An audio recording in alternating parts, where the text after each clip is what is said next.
कल हम लोगों ने किया था ग्रहों का बल राशि परिवर्तन के आधार पर। ठीक है, आज हम करेंगे ग्रहों का बल चाल के आधार पर।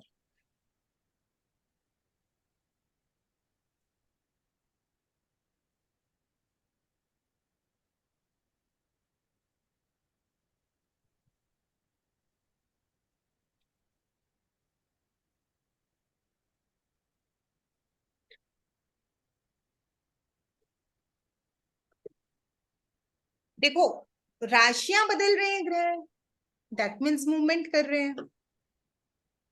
तो मूवमेंट कर रहे हैं तो मतलब चल रहे हैं। ग्रहों की चाल, मैंने रिकॉर्डिंग ऑन कर लिया है ना? हाँ मैडम, हो गई। ठीक ठीक, हाँ। तो जब ग्रह चलते हैं तो ग्रहों की चाल दो प्रकार की होती है, एक होती है वक्री और एक होती है मार्गी। अब वक्री का क्या मतलब होता है? सीरियल ऑर्डर में उल्टा चलना। और मार्गी का मतलब क्या होता है? सीरियल ऑर्डर में सीधा चलना। ये मैं आपको दिखाती हूँ, एक बार देखिए। ये हमने राशियों के मालिक के नाम किए थे। अगर मंगल रोटेशन वाइज मेष से वृषभ, वृषभ से मिथुन, मिथुन से कर्क, कर्क से सिंह, सिंह से कन्या, कन्या से तुला, ऐसे सीरियल ऑर्डर में चलता है तो दैट मीन्स मार्गी है, सीधा चल रहा है। बट अगर कहीं वो तुला से कन्या, कन्या से सिंह, सिंह से कर्क, मतलब उल्टा, सातवीं से छठी, छठी से पांचवी, पांचवी से चौथी, चौथी से तीसरी, ऐसे चलता है तो वो होता है वक्री यानी उल्टा। ठीक है, अब हमारे ज्योतिष शास्त्र में राहु केतु दो ऐसे ग्रह हैं जो सीरियल ऑर्डर में उल्टे चलते हैं, हमेशा उल्टे चलते हैं, क्योंकि वो ग्रह ही नहीं है, छाया ग्रह है। जैसे कि आजकल राहु महाराज मेष राशि में है और केतु तुला राशि में है। अभी अक्टूबर एंड या नवंबर फर्स्ट वीक में अराउंड चेंज होने वाले हैं। तो चेंज होने के बाद केतु तुला से कहां पर जाएगा? कन्या। कन्या में। और राहु मेष से कहां जाएगा? मीन। मीन। और फिर मीन से राहु कहां जाएगा 1.5 साल पूरा करने के बाद? कुंभ। अभी लोग बोलेंगे तो अच्छा लगेगा ना, अभी तो कुंभ सामने टेबल में। है। ठीक है, और ऐसे ही जो केतु महाराज है, जब वो कन्या में अपना 1.5 साल का समय पूरा कर लेंगे तो कहाँ जाएंगे? सिंह राशि में। सिंह राशि में। पर है। ठीक है जी। अब ये तो था आपका वक्री चाल, राइट? जी। अब होती है मार्गी चाल। सूर्य और चंद्र दो ऐसे ग्रह हैं जो हमेशा सीधे चलते हैं, क्योंकि एक राजा है और एक रानी है। अब राजा रानी को तो हमेशा सीधा ही चलना पड़ेगा, है ना? जी। तो सूर्य की चाल कल आपने समझी भी थी, मकर से कुंभ, कुंभ से मीन, मीन से मेष, सीधा चल रहा था ना? अरे, दो ग्रह हमेशा सीधे और दो ग्रह हमेशा उल्टे। अब बीच के कितने ग्रह बच गए? 5। मंगल, बुध, गुरु, शुक्र, शनि। ठीक है जी। प्लीज माइक्रोफोन बंद रखिए, डोंट डिस्टर्ब द क्लास। आप लोग क्लास में है? एक मिनट हुआ पूरा। Great people. हाँ जी। तो बच गए बीच के 5 ग्रह, मंगल, बुध, गुरु, शुक्र, शनि। ये 5 ग्रह कभी सीधे चलते हैं और कभी उल्टे चलते हैं। ऐसा क्यों? ऐसा मान लीजिए, साधारण भाषा में अगर मैं कहूं तो हम इंसान भी तो यही करते हैं। तो मंगल, बुध, गुरु, शुक्र, शनि। मंगल को 45 दिन का समय मिला हुआ है एक से दूसरी राशि तक पहुंचने में। किए थे ना हमने पहले दिन। एक राशि में कितने दिन रहना अलाउड है, याद है? बुध को 25 से 28 दिन, गुरु को 12 से 13 महीने, ध्यान आया? जी मैम। अब अगर मंगल सपोज मिथुन से जस्ट अ मिनट।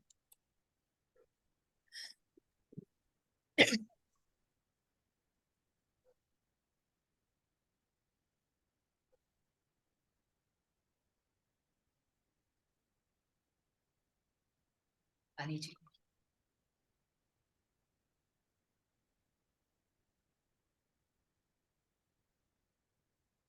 अब सपोज मंगल मिथुन से कर्क राशि की तरफ जा रहे हैं और 45 दिन का समय ले रहे हैं। 20 दिन सीधा चलने के बाद मंगल सपोज उल्टा मिथुन की तरफ चल पड़े, 10 दिन उल्टा चले, फिर सीधा चले, तो बताइए क्या मंगल तब भी 45 दिन ही लेंगे?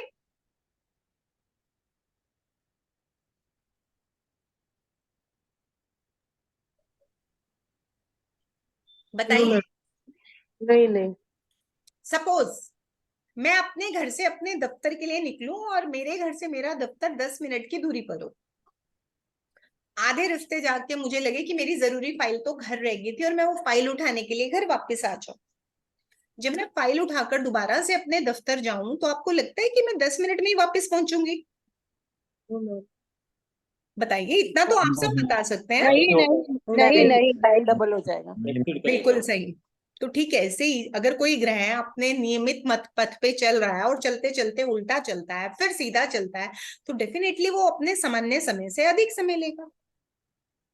अब जो भी उसका ड्यूटी थी, उसकी जो भी उसको टाइम पे पहुंच के करना था, तो क्या वो कर पाएगा सही टाइम पे पहुंच के?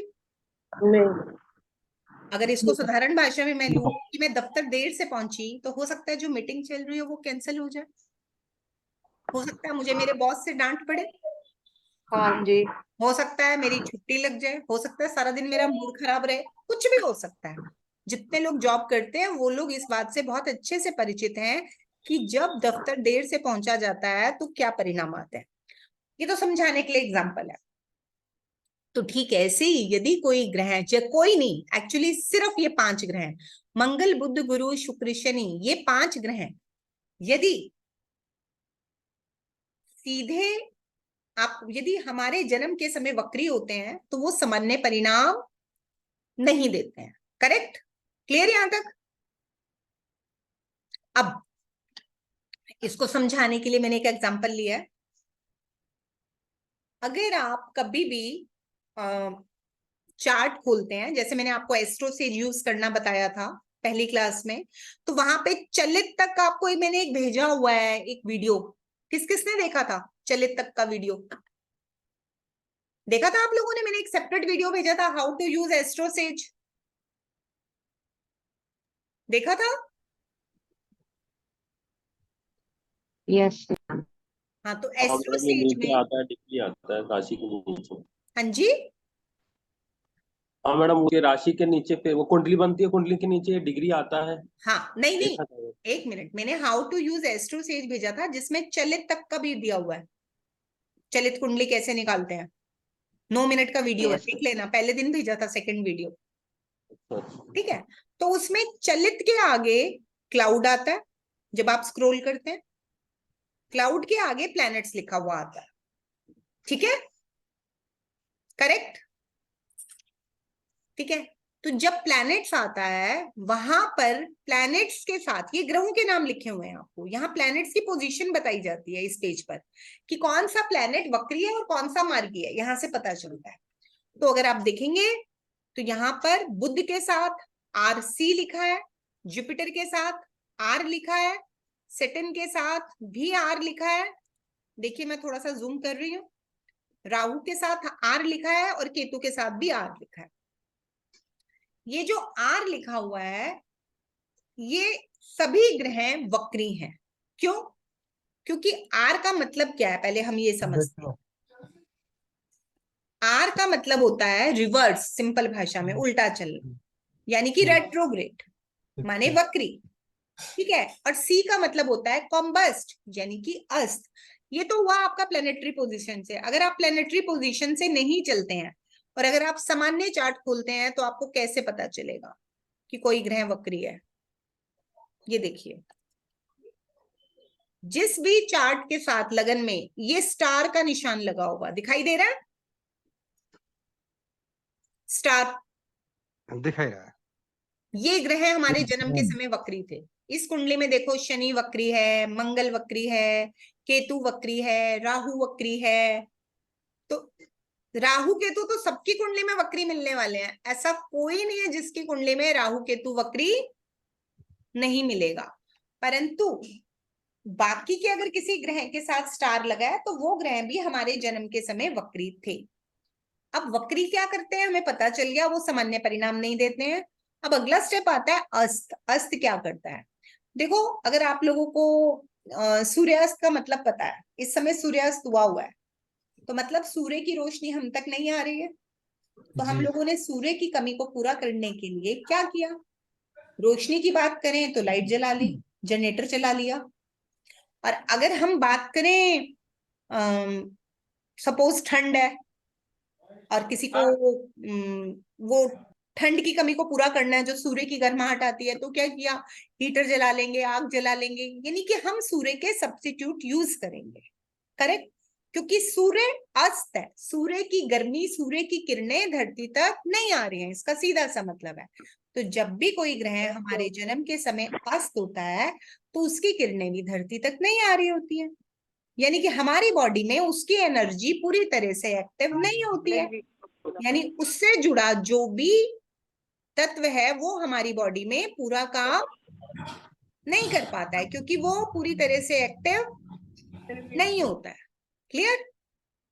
अब जैसे ये व्यक्ति की कुंडली हम देख रहे थे, तो इसकी कुंडली में अगर आप देखेंगे तो बुध रेट्रोग्रेड भी है, वक्री भी है, सॉरी वक्री भी है और अस्त भी है। गुरु केवल वक्री है, शनि केवल वक्री है। तो इसकी कुंडली में गुरु और शनि सामान्य काम नहीं करेंगे, मतलब सामान्य से अलग फल देंगे जो भी उनकी ड्यूटी है। और बुध वक्री भी है और अस्त भी है, तो बुध के फल लेना सबसे मुश्किल काम हो जाएगा, बहुत प्रयास करने पड़ेंगे। तो समझ में आया आप लोगों को ग्रहों का बल राशि चाल के आधार पर कैसे वक्री और मार्गी काम करते हैं? समझ में आया? बताइए। जी। सब लोगों को क्लियर हुआ? Yes ma'am. Yes ma'am. अगर आप यस कहोगे ना या नो हाँ जी। कहोगे, कोई भी जवाब दोगे तो अच्छा लगेगा, मुझे लगेगा कि हाँ आप लोग अटेंटिव थे। पर झूठ में ऐसे टाइम पास वाला मैम, नहीं होना। एक डाउट है मैम। पूछिए। मैम, रेट्रोग्रेड आपने बोला कि मंगल, बुध, शुक्र और शनि होते हैं, तो ये कंबस्ट होता है वो सारे होते हैं या कुछ ही प्लैनेट्स होते हैं? मैडम अभी इस पे चैप्टर नहीं मैं यहाँ करा सकती। कॉम्बस्ट का ओके मतलब होता है, देखो ओके। देखो एक बात सुनो, सभी अर्थ के चारों ओर घूम रहे हैं, एक पाथ है। Yes ma'am. जब वो, अब एक ही सड़क पे अगर आप जाते हो तो ओवरटेक करते हो ना एक दूसरे को। Yes ma'am. तो ऐसे ही जब प्लैनेट एक साथ चलते हुए सूर्य से सर्टेन दूरी तक आ जाते हैं, डिग्रीज होती हैं, सूर्य के इतने क्लोज आ जाते हैं कि सूर्य की रोशनी के पीछे उनकी रोशनी दब जाती है। ओके। समझ गए? तो उसको कह देते हैं हम अस्त होना। ठीक है? अब जब जब चलते हुए कोई ग्रह सूर्य के बहुत करीब आ जाएगा, हर ग्रह का एक सर्टेन पीरियड होता है, डिग्री वाइज। सर्टेन मेजरमेंट होता है कि इतनी डिग्री तक अगर वो आ जाएगा तो फिर वो अस्त हो जाएगा। यानी उसका अपना जो वर्क सिस्टम है, जो उसकी अपना आभा मंडल है, वो सूर्य की गर्मी और प्रकाश से बोना पड़ जाएगा, क्योंकि सूर्य से भी तो पावर क्लियर है ना? Right ma'am. Yes ma'am. इसको बोलते हैं अस्त होना। क्लियर? Yes ma'am. ठीक है, अभी हम लोग करते हैं नेक्स्ट स्टेप, ग्रहों की आयु। मेरा आप सबसे निवेदन है, जैसे जैसे अगर आप माइक्रोफोन ऑन करते हैं तो इसको बंद भी कर दिया कीजिए, नहीं तो मुझे परमानेंट फिर बंद करना पड़ेगा फोर्सफुली, उसका फिर आप लोग कोई जवाब नहीं दे पाओगे। अब है ग्रहों की आयु। देखो, जब भी हम कोई चार्ट बनाते हैं, अब आई तेज आवाज। प्लीज माइक्रोफोन बंद कर लीजिए सुनीता मैडम, क्यों एक क्लास मिनट, बंद डिस्टर्ब करो, कर रहे हैं? बंद करो। हाँ जी, देखिए जब भी कोई चार्ट बनता है, सुनीता जी बंद रखिए माइक्रोफोन, तो ये कुछ ऐसा दिखाई देता है। ठीक है? और अगर आप देखेंगे तो ये जो नीचे आपको दिखाई दे रहा है चार्ट के नीचे, दिस वन, ये ग्रहों की जो डिग्रीज दिख रही हैं, लाइक लगन 12 डिग्री, 30 कला, 4 विकला, सूर्य 18 डिग्री, इसे 18 अंश भी कहते हैं। 38 कला, 22 विकला, चंद्र 28 अंश, 44 कला, 30 विकला। अब इसको सिंपल तरीके से पढ़ना है, आप लोग लेमैन लैंग्वेज में पढ़ना चाहते हो तो पढ़ लो। 18:38 करते थे ना, घंटे मिनट सेकंड, वैसा समझ लो। यानी कि ये 22 जैसे ही 60 बनेगा ये 38 39 हो जाएगा, ये 38 जैसे ही 60 बनेगा तो ये 18 19 हो जाएगा। Got the point? क्लियर यहां तक बात? राइट। अब ग्रहों की आयु समझते हैं, ये उतार लेना सब लोग, उतारो। ग्रहों की आयु 0 से 30 डिग्री के मध्य होती है। ग्रहों की आयु 0 से 30 डिग्री के मध्य होती है।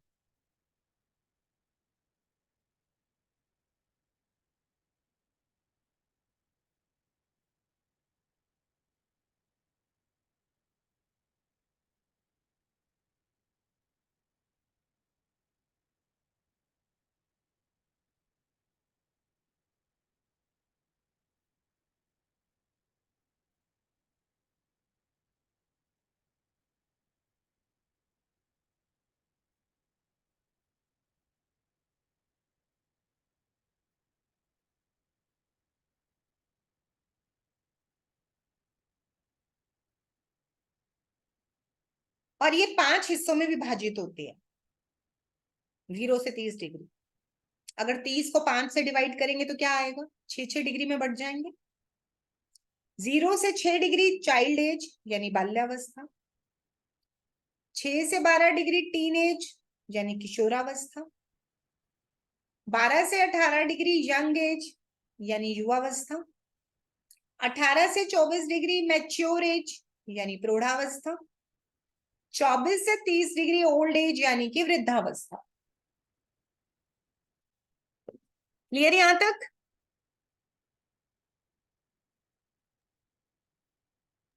जी मैडम।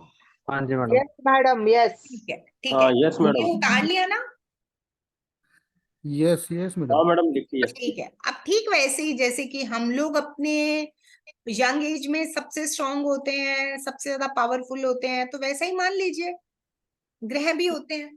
जो यंग एज होती है इसमें सबसे ज्यादा पावर होती है, बट साथ ही साथ यंग एज से 2 डिग्री पहले और 2 डिग्री बाद भी ऑलमोस्ट यंग एज जैसी पावर होती है।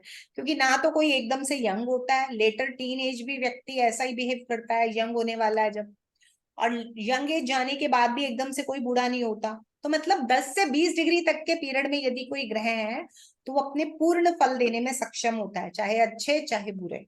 अब मुझे यहाँ पर आप लोग ध्यान से जो टेबल बनाई है आप लोगों ने, उसके हिसाब से बताओ शनि की आयु क्या है, कौन सी अवस्था?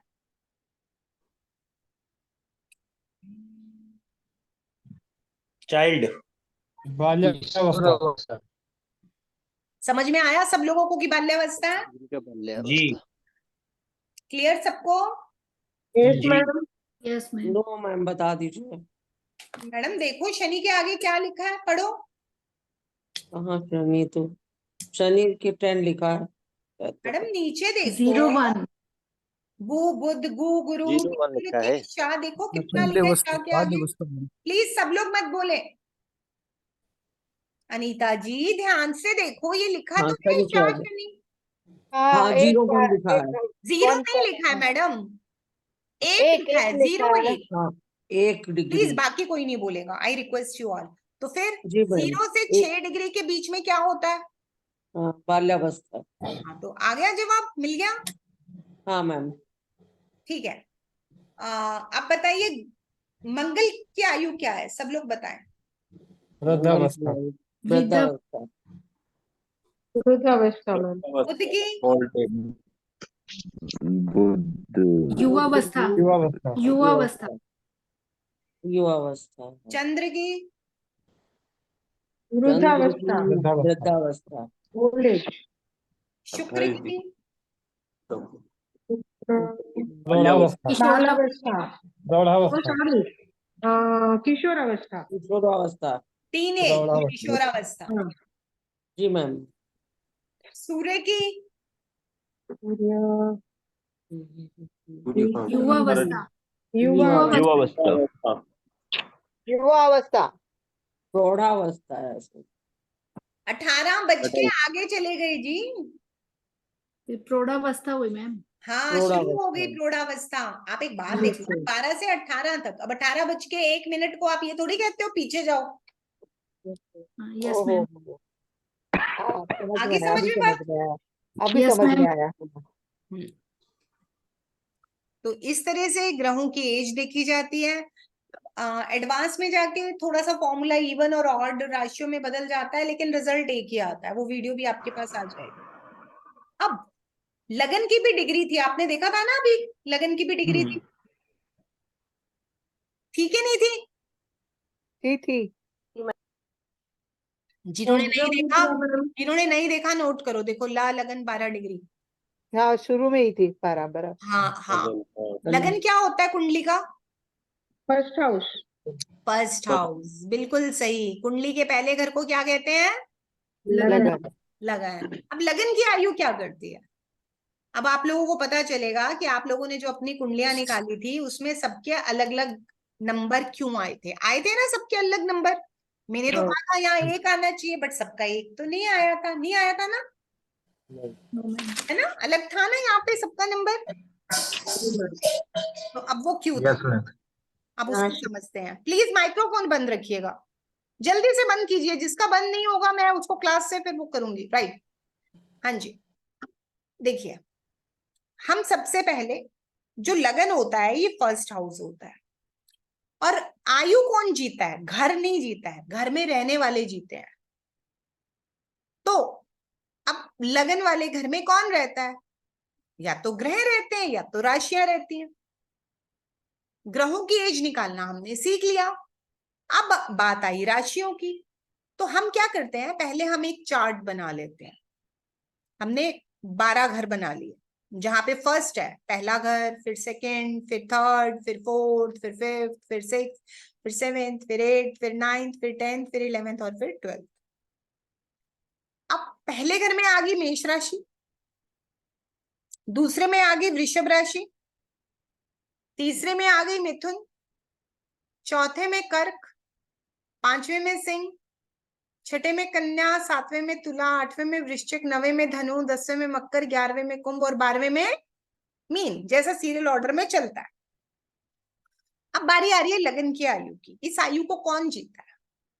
इस आयु को लगन में बैठने वाली राशि जीती है। और कैसे जीती है? यहाँ ये बच्चा बूढ़ा जवान नहीं होती, हर 2 घंटे में जी लेती है। अप्रोक्सीमेट हर 2 घंटे में लगन में बैठी राशि ये आयु जीकर रिटायर हो जाती है, मरती नहीं है, रिटायर हो जाती है। अब अगर कोई रिटायर हो जाता है तो उसको अपनी जगह छोड़नी पड़ती है ना, कि नहीं छोड़नी पड़ती?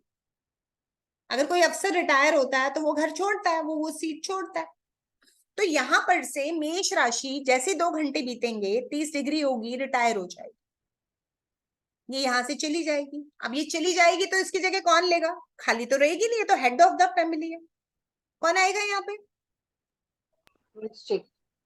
कौन आएगा यहाँ पे? मीन कैसे मीन बताइए?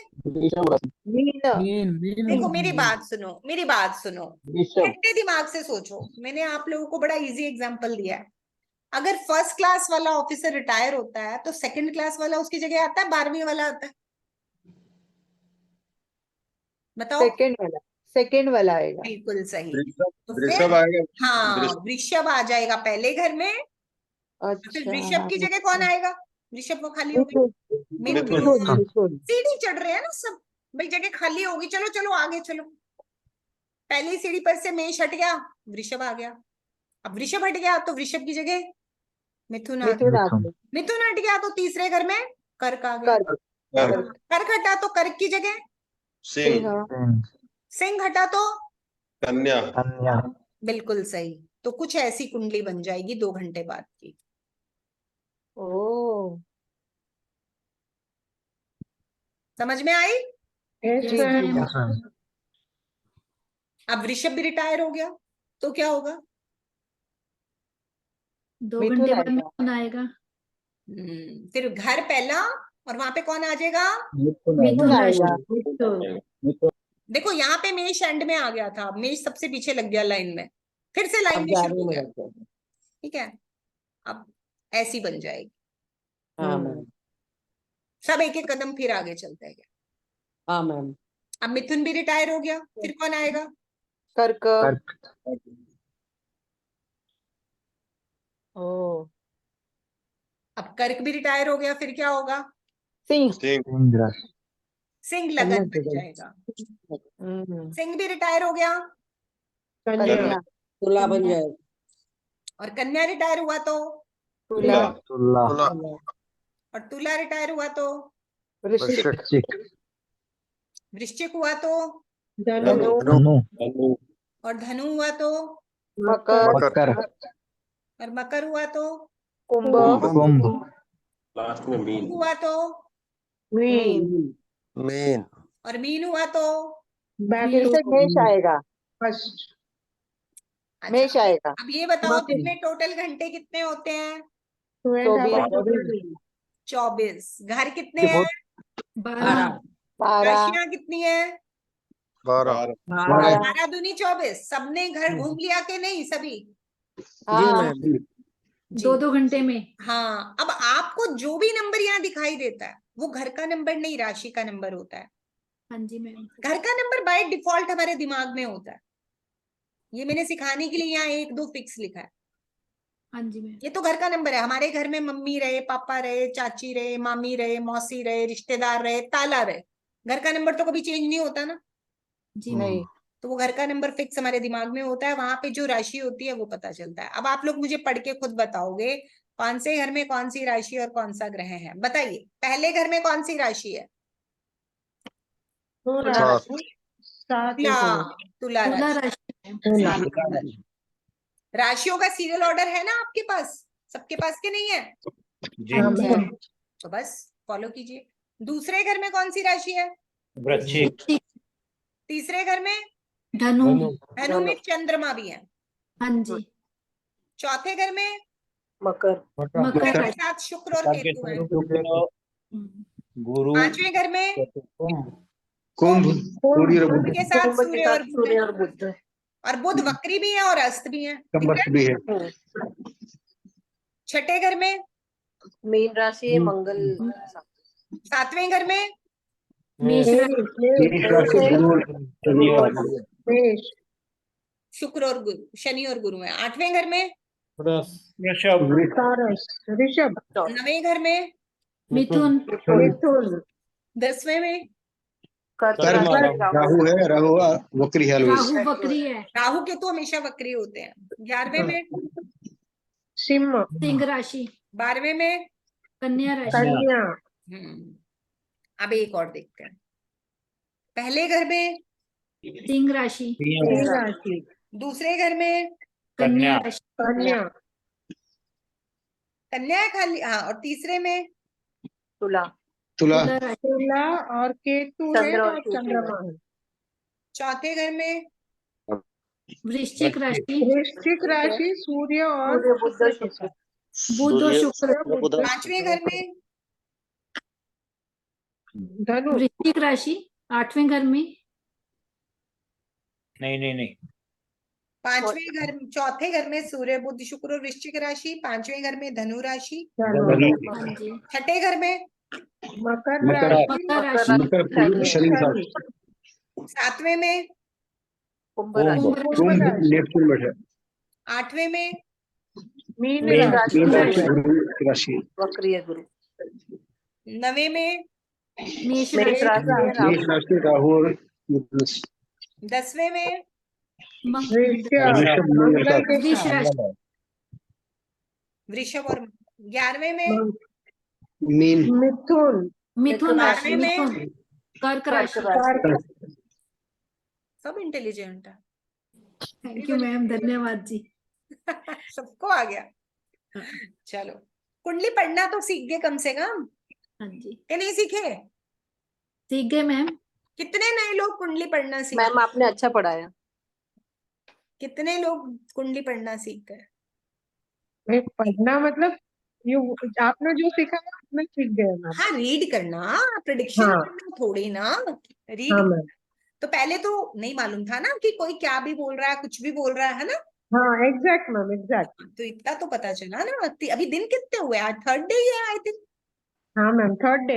हाँ, तो फिर हम्म, और थर्ड डे मैम में आप भी हम लोग कोई पूरे घंटे की क्लास नहीं लेते। तो टोटल अगर आप एवरेज देखोगे तो 2 से 2.5 घंटे के अंदर आप इतना सीख गए, है ना। मैम सही आपको बात, 3 भी देखा मैम। तो give a big hand to everyone. Thank you ma'am. चलिए, एनीवेज, अब कल से हम लोग प्रिडिक्शन का पार्ट स्टार्ट करेंगे। अपनी अपनी कुंडली विद डिग्रीज, अपनी अपनी लगन कुंडली विद डिग्रीज रेडी रखना, ठीक है। ठीक है मैम। Yes ma'am. हाँ, तो कल और परसों 2 दिन में हम लोग प्रिडिक्शन पार्ट करेंगे। प्रिंट आउट करके निकालने रखना पड़ेगा मैम। क्या? नहीं, प्रिंट आउट क्यों करना है? बाय हैंड बना लो ना अपना। Okay ma'am, okay. लगन चार्ट ही तो बनाना है सिर्फ। Okay ma'am. विद डिग्रीज, अगर कोई वक्री है तो वक्री लिख लेना, बस। Okay ma'am. अस्त नहीं लिखना, अस्त की कोई जरूरत नहीं है। वक्री है तो कोई वक्री लिख लेना बस। राइट वैसे तो हमें वक्री की भी जरूरत नहीं है, बस बेसिकली मतलब नहीं, लगन चार्ट होना चाहिए। ठीक है मैम। लगन चार्ट होगा, अभी आपको प्राइमरी लेवल पे उतने पे ही सिखाएंगे, ठीक है। ठीक है मैम। जी मैम। मैडम बर्थ टाइम मालूम नहीं हो तो क्या करे? रैंडम कोई भी टाइम ले लेना मैडम, कोई भी टाइम ले लेना। जी मैम, ओके, ठीक, ठीक है थैंक जी। यू। एक्सक्यूज कल मी मिलते हैं फिर दोबारा। मैम। मैम हाँ, एक क्वेश्चन था। हाँ। या मैम नेपच्यून एंड यूरेनस क्या है? ये प्लैनेट्स है या ये क्या है जो देखो देखो, दिखाते हैं? एक्चुअली नेपच्यून यूरेनस ये ना, ये भी एक तरह के छाया ग्रह हैं। जिस समय में ज्योतिष जिस जमाने में बना था, उस जमाने के अंदर इनकी खोज नहीं हुई थी, और अगर हुई भी थी तो इनको उतनी इंपॉर्टेंस नहीं दी गई थी। अब ये भी लगभग वैसा है, अब जैसे राहु को शनि की छाया, केतु को मंगल की छाया कह देते हैं, तो ये भी लगभग कुछ वैसा ही है। कुछ लोग इनको भी राहु और केतु से ही कनेक्ट कर देते हैं, यूरेनस और नेपच्यून को, लेकिन हम लोग की स्टडी का पार्ट ये नहीं है। इंडिया के अंदर एटलीस्ट नहीं किया जाता। कुछ एक लोगों ने थोड़ा सा वेस्टर्न कल्चर वाले, जैसे कुछ लोग है ना, वो अपने आप को दिखाते हैं, देखो हमने कुछ नया सीख लिया, कुछ नया ढूंढ लिया, बट प्रमाण नहीं है।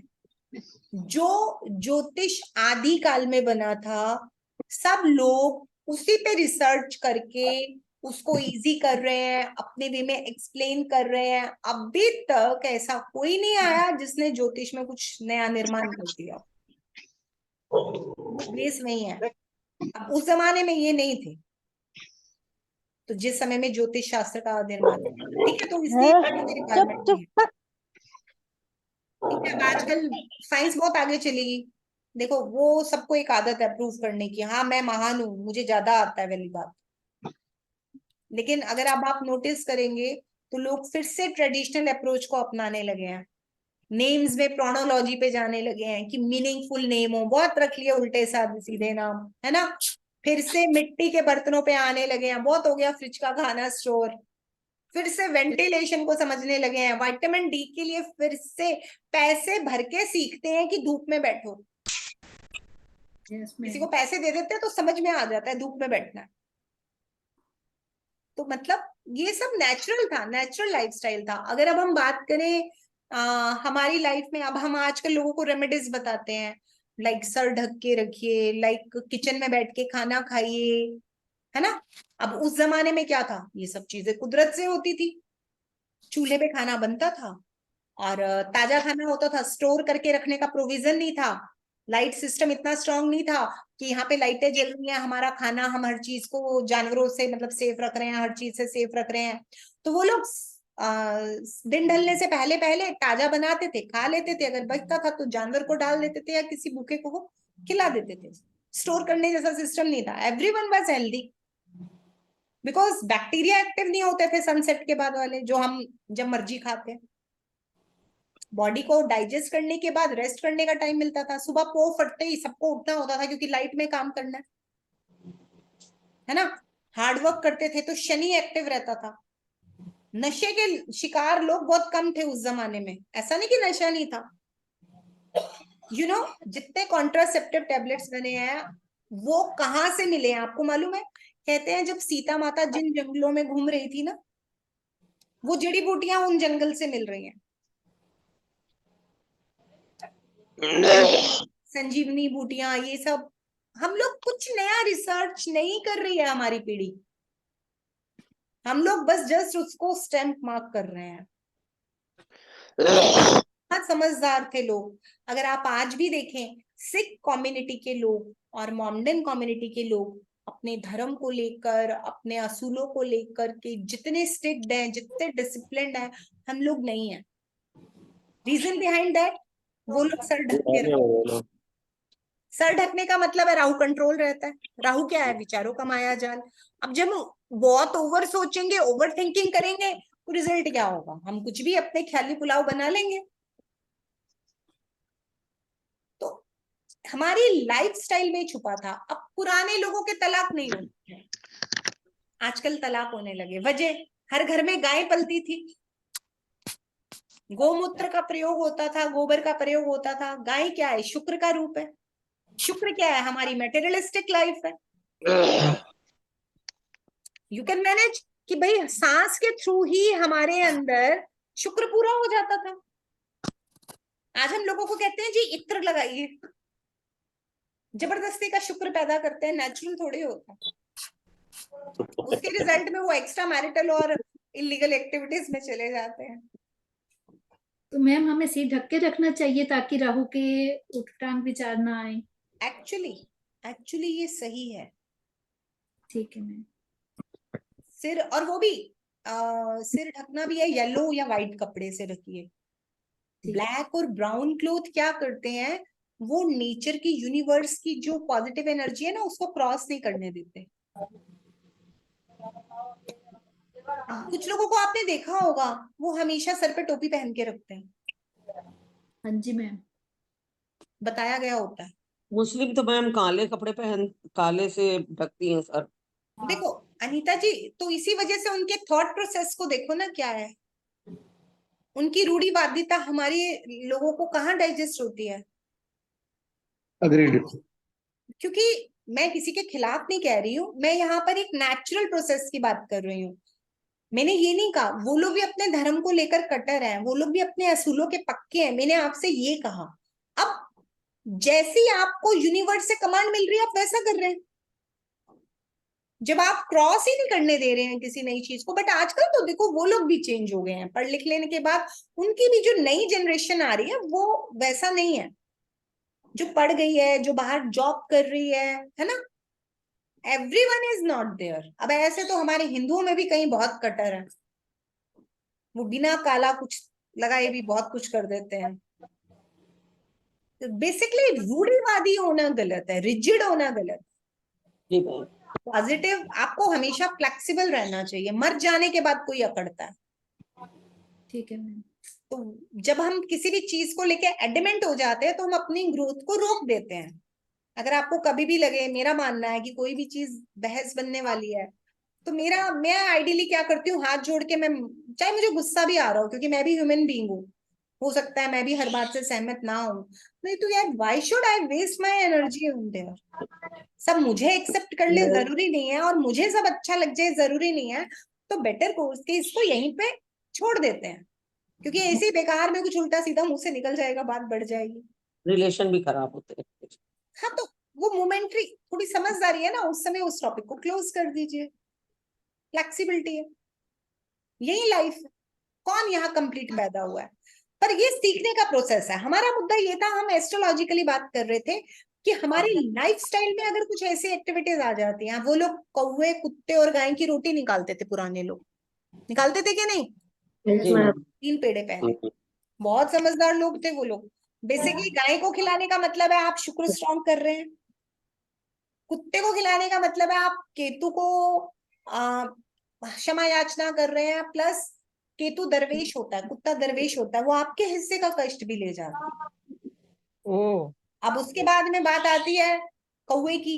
कौवा बुध, शुक्र, शनि तीनों को रिप्रेजेंट करता है। काउ काउ करता है तो बुध, एक आंख से काना होता है तो शुक्राचार्य, और शनि को तो वो रिप्रेजेंट ही करता है काला होने के कारण। तो उन घरों में कभी भी जरूरत की चीजों की कमी नहीं होती। देखो अमीर गरीब इज सेपरेट, वो हम लोगों की सोसाइटी ने बिल्ड कर दिया।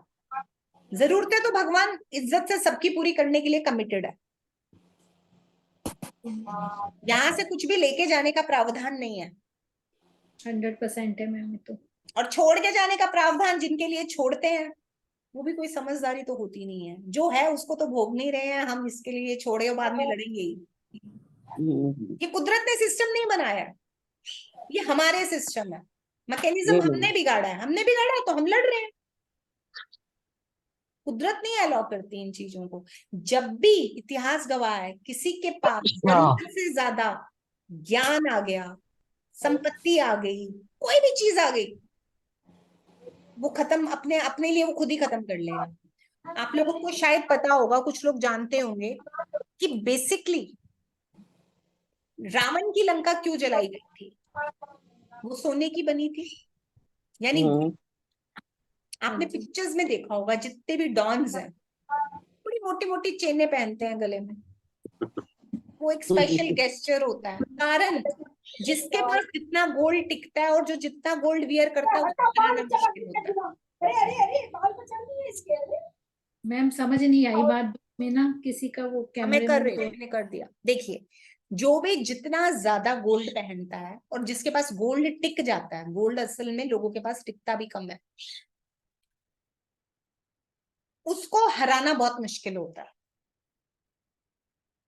तो ये जितने ये नेगेटिव, ये जितने इस तरह के प्रोफाइल के लोग होते हैं ना, वो आप कभी देखना, ये मोटे मोटे संगल गले में, इतने बड़े बड़े कड़े, चलती फिरती सोने की दुकान बने हुए होते हैं ये लोग, कि इनकी बात आप काट नहीं सकते, इनका डर और दबदबा कायम रहेगा। तो जब रावण को हराना था तो हनुमान जी ने इंटेंशनली, मतलब सोच समझकर, प्लानिंग के साथ लंका जलाई थी। लोग कहते हैं कि काल को आजाद किया था, बट एक्चुअल क्या था? गुरु माँ ने सोना जलाया था। जब तक सोना कायम रहता रावण को नहीं हरा सकते। करेक्ट। पुराने लोग कभी सोना गिरवी नहीं रखते थे, पता है आपको?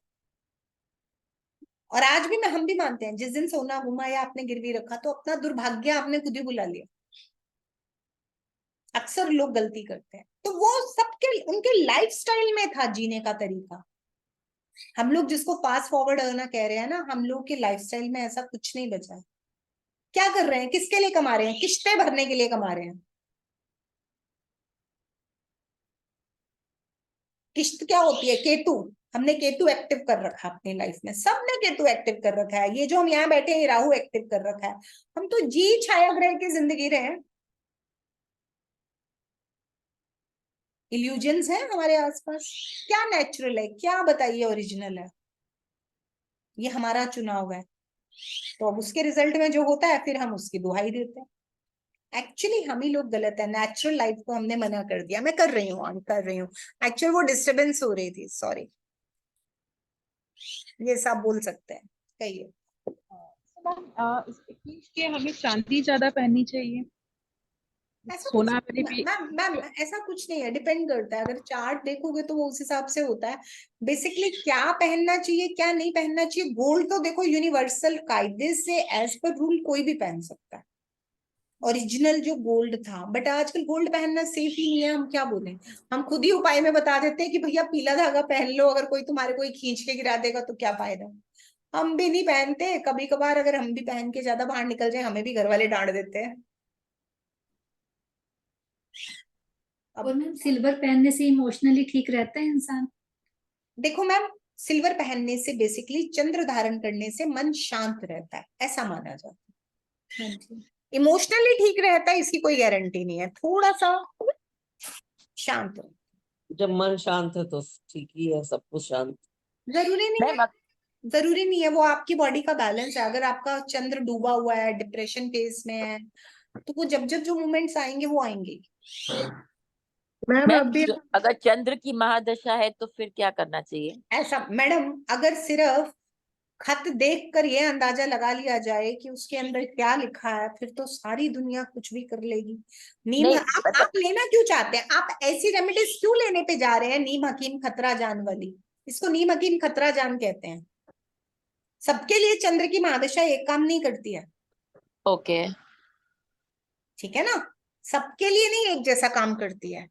अब आपके पास भी देखिए, आप और मैं, आपने भी स्पेक्स लगाई है, मैंने भी स्पेक्स लगाई है, लेकिन क्या आपका मेरी पावर स्पेक्स अलग है, मेरा अलग। करेक्ट। दूसरी बात, आपकी कुंडली में चंद्रमा ने कौन से उत्तरदायित्व संभाले हैं, आपकी कुंडली का चंद्र किस स्थिति में है, उसका नक्षत्र कौन सा, वैदिक एक बहुत जटिल विषय है, वो किसकी राशि में है, करेक्ट। बहुत सारी चीजें देखनी पड़ेंगी। उसके बाद किसको न्यूट्रल करना है, उसको परेशान कौन कर रहा है, इसको एनहांस कैसे करना है, बहुत सारे फैक्टर्स आते हैं जब रेमेडीज की बात आती है। मैडम जो कुंडली में होता है क्या वो घटित होता है कि कर्मों से 100% बदलता जिसको है? पढ़ना आएगा, जिसको पढ़ना आएगा सही से, तो बिल्कुल गारंटी से कह सकता है होता ही होता है, वो हमारे ही कर्मों का लेखा है। मैम अभी मैडम आपने बोला, मैम अभी कर्मों से आपने नहीं बदलता है। मैडम आप कर्मों से आने वाले कल में दुआएं इकट्ठी कर रहे हैं, लेकिन जो पिछले जन्म की बद्दुआ लेके आए हैं उसको कौन खत्म करेगा? यस कौन खत्म करने का राइट रखता है? तो कोई भी जाप नहीं रखता। वगैरह मैम होते हैं।